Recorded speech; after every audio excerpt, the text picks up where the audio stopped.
Isi real, money politik, kemudian black campaign dan berbagai hal yang lain.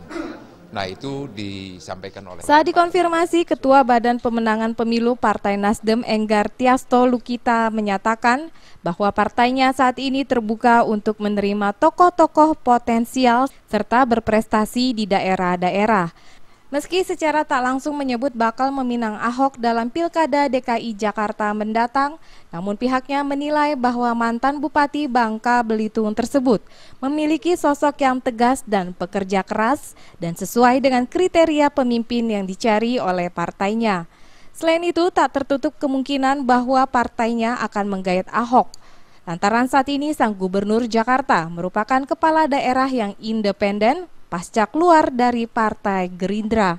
Terpenting, kata Enggar, partainya pun tetap memberlakukan prosedur yang ditetapkan oleh internal partai dalam menyeleksi calon kepala daerah yang bakal diusung dalam pilkada serentak mendatang. Di antaranya yakni mengikuti fit dan proper test partai. Dilihat dari survei awal bahwa kecenderungannya cukup tinggi dan sebagainya, ya.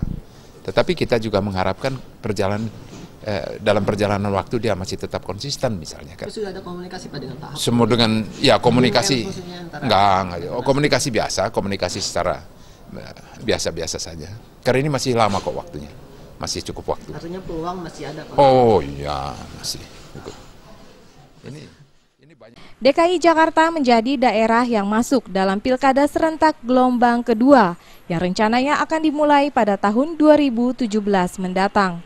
Meski masih 2 tahun lagi, namun sejumlah tokoh mulai diisukan akan mencalonkan sebagai Gubernur DKI Jakarta. Di antaranya Tri Risma Harini dan Ridwan Kamil. Dari Jakarta, Muhammad Ibrahim dan Hamjati melaporkan.